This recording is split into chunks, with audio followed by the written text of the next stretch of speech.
welcome back. We're excited to have you, and we can't wait to jump on this awesome journal prompt question. So, Ashley, are you ready to get started? I'm ready. All right. So, awareness and awareness skills can be incredibly useful in piano practice. Ashley, what are you aware of when you're practicing? And is there anything that you'd like to be more aware of? I feel like awareness is a big button these days, hot topic. So, curious to see what you have to say.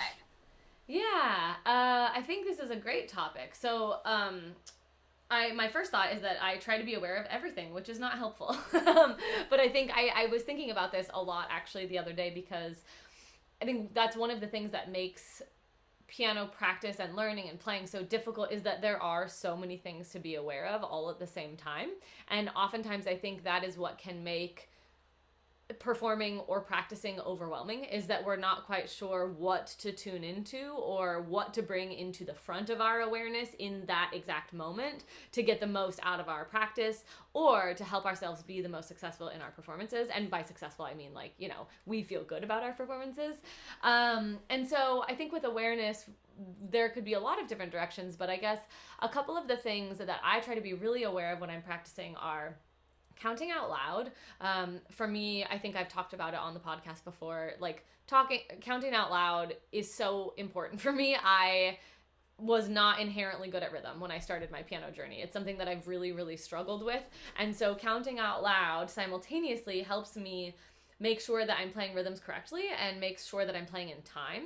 But also, for me, counting has always been a really good tether to the earth and tether to the present moment. And so I think that when I count out loud in my practice and in my performances, I'm also forcing myself to stay in that moment and to keep my awareness on what I am doing, which, as we all know, can be difficult because our mind can wander. We can go into oh my gosh, what if I make a mistake, or this is boring, or whatever it is that our mental chatter is doing. I do that very easily, but when I count, it really helps me stay focused on what I'm doing in that present moment. So that's one of the things that I really try to be aware of. And the other thing that I also try to be aware of is the melody. I think, I know on my YouTube channel, I say this all the time, but the only difference between, or the biggest difference, I guess I should say, the biggest difference between a pretty good pianist and a spectacular pianist, I think, is voicing and the ability to know where that melody is and to bring it out and to sing along with it as we're playing so that we are always listening to the melody.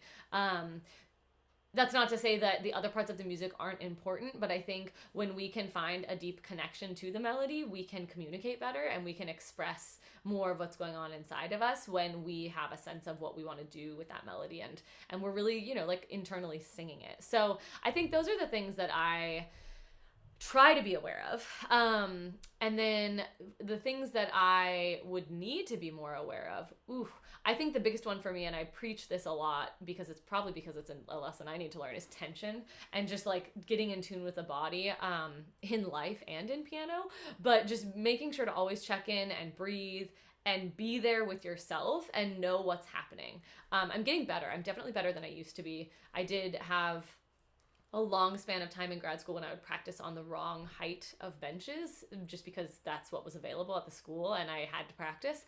And it did lead to a lot of pain and injury. And I think now I try to check in and always make sure that I'm not causing myself pain. The other day I was pulling out a Hannon book actually to just to play through it to gather information so that I could make a video about it. And oh my gosh, it was within 2 measures of playing Hannon, I was so tense. And I did recognize it and I did stop and I did do some breathing and relax and stuff like that. But I think that's something that I'm always telling other people to be aware of, and something that I'm always trying to remind myself to be aware of is tension in the body and what's going on internally in addition to externally. What about you, Stephanie? Oh, wow. Yeah, I hear everything you're saying, and I feel like everything I was going to say you already touched on, so sorry. that's great. I don't really know if I have too much more to add, but I will just echo everything that Ashley said and add a little to it as well. I have a lot of students who always hate me for making them count out loud, but they Yes. always come around. They always do. And you can mark my words, all you listeners out there. It I might bet take years, but they eventually come around. I'm not giving you a timeline here, but in within a year's or many years' time, people come around and realize that they really appreciate the ability to count out loud while they play because it is so grounding.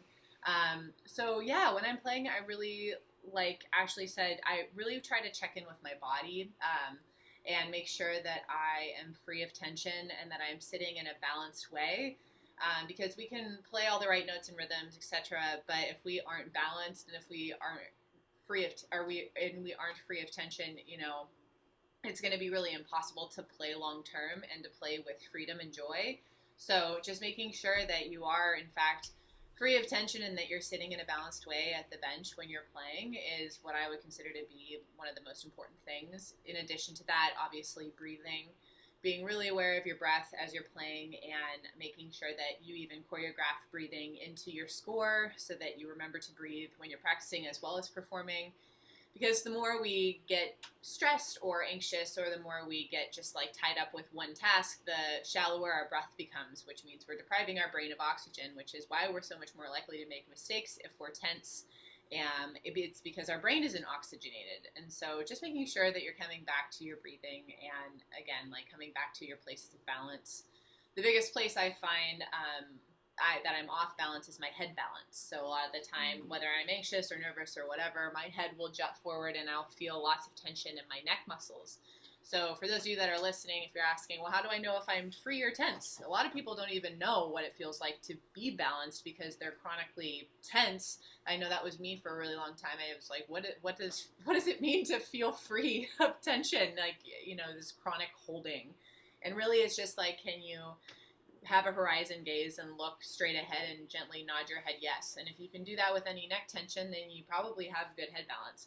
And a lot of the time when people are playing, their head juts forward. So if you jut your head forward and try to nod your head yes, it obviously is really tension inducing and painful. And it just hurts, right? But people get so caught up in that and they'll play like this and they won't even realize it until their whole body is so rigid.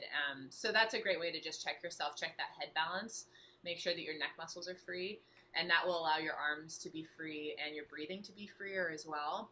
So in addition to everything Ashley said with the rhythm and the melody, I really try to ground myself with my breathing and finding my places of balance, finding groundedness with my instrument. So the three places of solid surfaces that we play from at the piano are the bottom of the key, the bench, and the floor. And it can be really grounding to feel those three solid surfaces when we're playing. And a lot of the time when I get kind of ramped up or my mind starts to wander, if I can bring myself back to the present moment with what I'm feeling and what's grounding me, then I have a much easier time with, fulfilling the tasks at hand in the accurate way. So I would recommend to those of you that are listening, just check in with your body and find ways that you can stay grounded. Find those places of groundedness, like the bottom of the key, the bench, the floor, good head balance, breathing, feeling your heartbeat, things that are happening all the time, but we lose awareness of very easily. Those are things that I think if we can have that as a foundation as pianists and as musicians, then everything else that follows will be so much more holistic and enjoyable. And isn't that the point anyway? And so, I think that's what I would say with awareness is just trying to bring all these things in. In body mapping, we call this inclusive awareness, which I've mentioned in a previous podcast. And that's just having the contents of one's consciousness all at one time, but brightening the focus of whatever is most important at that given time. So it's not like multitasking. It's like being aware of many things at once, but brightening your focus on what's most important at any given time, much like driving a car, much like, doing anything else in life. It's not like we block everything else out at the expense of just concentrating on one thing. Like, obviously, we can't do that as human beings. So inclusive awareness is where we have all these things in our awareness and we just brighten our focus to whatever is most important at that given time. So if that's helpful for any of you thinking about like inclusive awareness and then brightening that focus on what's most important can be also helpful. So yeah, I think I love the term inclusive awareness. I think also like just this is on a slightly different but related topic of when you're learning a piece, using that inclusive awareness to like help the the layering process of like, I'm going to be aware of things, but right now I'm just going to focus on this one measure and I'm just going to focus on the notes. And then I'm going to focus on this one measure, and now I'm going to bring into my inclusive awareness like the rhythm. So now I'm going to focus on the rhythm and the notes, and kind of using like that inclusive awareness to add little layers little by little, because it can be confusing and it can be overwhelming in the beginning when we're learning to know that there are all of those things going on. And I think just reminding, all the listeners and ourselves that we always have that option, like you're saying, to bring different things into the awareness, or to also, like kind of try to get rid of some of the things, or make the section smaller, to really focus in so that we can practice and learn that way. So Agreed. Awesome. Great. Well, we would love to know your thoughts on the subject too. Go ahead and share with us what you think. You can send us a DM or a comment if you're watching the video version of this. We would love to hear from you. And if you're enjoying our podcast, we would absolutely love it if you would, rate us or take a screenshot and share it on social media. That would be super awesome. That would help get this message to other people. Thanks so much for spending your time with us. We hope you have a really great rest of your day. Thanks, everyone.